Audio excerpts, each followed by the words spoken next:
బడుగు బలహీన దళిత గిరిజన మైనారిటీ వర్గాలు బ్రతుకున్నంత కాలం ఈ పసుపు పచ్చ జెండా రెపరెపలాడే విధంగా వేసిండు అన్న నందమూరి తారక రామారావు గారు.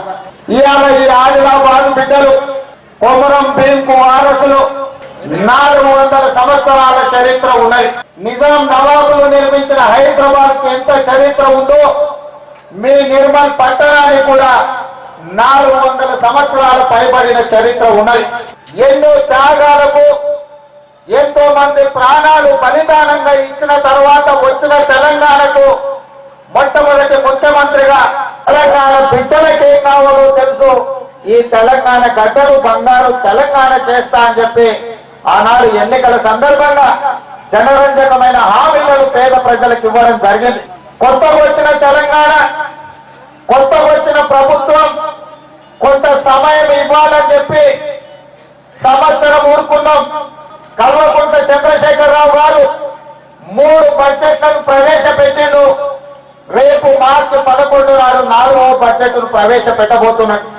ఈ 3 సంవత్సరాలలో 1,50,000 కోట్ల రూపాయలు వివిధ బ్యాంకులలో అప్పులు తీసుకురావడం జరిగింది. ఎన్నికల సందర్భంలో పేదోళ్లకు చెప్పిన ఏ ఒక్క హామీని కూడా అమలు చేయలేదు. ఇవాళ ఎందుకు వచ్చినమా అంటే ఈ ప్రభుత్వం నిస్సిగ్గుగా 3 బడ్జెట్ల పేదోళ్లకు బడ్జెట్ కేటాయింపులు చేయకుండా బలిసినోళ్ల కోసము, కాంట్రాక్టర్ల కోసము ఆనాడు తెలంగాణను దోసుకుంటున్నారు ఆంధ్ర వాళ్ళని చెప్పిన చంద్రశేఖరరావు గారు ఇవాళ ఆంధ్ర వాళ్ళ కోసము, కాంట్రాక్టర్ల కోసము ఈ 3 బడ్జెట్లు పెట్టాడు తప్ప తెలంగాణ బిడ్డల కోసం పెట్టలేదు.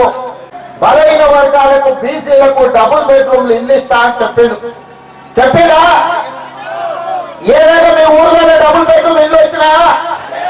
ఎవరికైనా ఆదిలాబాద్ జిల్లాలో ఎవరికైనా డబుల్ బెడ్రూమ్ ఇల్లు వచ్చినాయా? మా పాత్రికేయ మిత్రులు కూడా ఆలోచన చేయాలి. మీ మీద కూడా గురుతరమైన బాధ్యత ఉన్నది. ఆనాడు తెలంగాణ ఉద్యమంలో 10 మంది రోడ్డు మీదకి వస్తే 1000 మంది రోడ్డు మీదకి వచ్చినట్టు చూపించిందే చూపించి, రాసిందే రాసి 10,000 మందితో మేము మీటింగ్ పెట్టుకుంటే 10 మంది మా సభలోకి వస్తే తెలంగాణ వాదులు తెలుగుదేశం పార్టీని అడ్డుకున్నారని తాటికాయంత అక్షరాలలో రాసి పక్క ఉన్న కేసీఆర్ ను బలిపించింది మీరే. ఇవాళ పట్టణాలలో, గ్రామాలలో టీఆర్ఎస్ నాయకుల పరిస్థితి ఎట్లున్నాయంటే ఆదిలాబాద్ అడవుల్లో ఉండే అడవి పందులోనే తయారైంది తప్ప పేదోడికి ఎవరికి డబుల్ బెడ్రూమ్ ఇల్లు ఇవ్వడానికి రాలేదు. ఏము నుంచి దుంకిపోయి కారెక్కిన ఆయన ఇవాళ గృహ నిర్మాణ శాఖకు మంత్రి అయ్యాడు. ఇవాళ గృహాలు నిర్మించాలంటే గృహ నిర్మాణ శాఖ మంత్రే నిర్మించాలి, ఆయనే నిధులు కేటాయించాలి. ఇవాళ ఆయన గ్రామం పేరు ఎల్లపల్లి, ఇక్కడే ఉంది కదా. ఎల్లపల్లి గ్రామంలో 45 ఇళ్లకు పునాదులు వేస్తే ఇప్పటికి బేస్మెంట్ దగ్గరనే ఆగిపోయినాయి తప్ప ఆ ఇల్లు పూర్తి కాలేదు.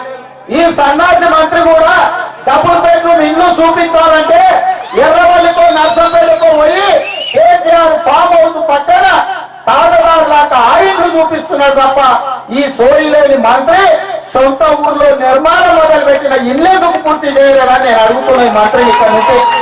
ఇవాళ కేంద్ర ప్రభుత్వం 80,000 ఇల్లు తెలంగాణ రాష్ట్రానికి ఇచ్చి 1,200 కోట్ల రూపాయలు రాష్ట్ర ప్రభుత్వానికి నిధులు ఇస్తే ఈ 1,200 కోట్ల రూపాయలు దారులు మళ్లించి వాటర్ గ్రిడ్ టెండర్లలో ఆంధ్ర కాంట్రాక్టర్లకు బిల్లులు చెల్లించి కమిషన్లు కొట్టిండ్రు తప్ప పేదలు కట్టుకున్న ఇళ్లకు బిల్లులు ఇవ్వలేదు. దాంట్లో 10% పేదలు కట్టాల్సిన ఇల్లు కట్టకుండా ఎకరాకి 6 లక్షల రూపాయలు ప్రభుత్వానికి చెల్లించండి చాలు, పేదవారికి ఇల్లు కట్టాల్సిన అవసరం లేదని చెప్పి పేదోడి పొట్ట కొట్టిన సన్నాసుడు మీ మంత్రి ఇంద్రకరణ్ రెడ్డి అని చెప్పి ఈ సభా వేదిక మీద నుంచి నేను చెప్తున్నా. మా మీద కాదు, పాత్రికేయ మిత్రులుగా మీ మీద ఉన్నదో లేదో ఒక్కసారి ఇంటికి పోయిన తర్వాత గుండె మీద చేసుకొని మిమ్మల్ని మీరు ప్రశ్నించుకోండి అని చెప్పి పాత్రికేయ మిత్రులకు సవినయంగా మనవి చేస్తున్నాం. ఇవాళ డబుల్ బెడ్రూమ్ ఇళ్లకు మేము టెండర్లు పెంచినాం, కానీ ఎవరు కాంట్రాక్టర్లు వస్తలేరని రాష్ట్ర ముఖ్యమంత్రి గారు పదే చెప్తున్నారు. మీరు కూడా అసెంబ్లీలో చూసి ఉండవచ్చు. డబుల్ బెడ్రూమ్ ఇళ్లకు కాంట్రాక్టర్లు రాలేట్లా? ఇరిగేషన్ ప్రాజెక్టుకు, వాటర్ గ్రిడ్ కు, మిషన్ కాకతీయకు కాంట్రాక్టర్లు వస్తలేట్లా? ఈ రాష్ట్రంలో ఏమి జరుగుతుందో మీకు అర్థం కావడానికి ఈ అంశాలు మీ దృష్టికి తీసుకొస్తున్నా. ఈ ప్రపంచంలోనే అత్యంత గొప్ప కొంచెం వెంకటేశ్వర చెప్పాల్సిన సలహాదారుడు తెలంగాణ బిడ్డ ఉంటే నువ్వు తెలంగాణ బిడ్డలను తెలంగాణ బ్రాహ్మణులను అవమానించి రాజమండ్రి నుంచి చిన్నజీవర స్వామిని తీసుకొచ్చి యాదగిరి గుట్టకు నువ్వు సలహాదారుడిగా పెడతావా? రేపు బడ్జెట్ సమావేశాలలో 20,000 కోట్ల రూపాయలు కేటాయిస్తే తప్ప ఇప్పుడు వచ్చే డబుల్ బెడ్రూమ్ ఇళ్లకు నిధులు సరిపోవు. కాబట్టి ఖచ్చితంగా రేపు బడ్జెట్ సమావేశాలలో డబుల్ బెడ్రూమ్ ఇళ్లకు 20,000 కోట్ల రూపాయలు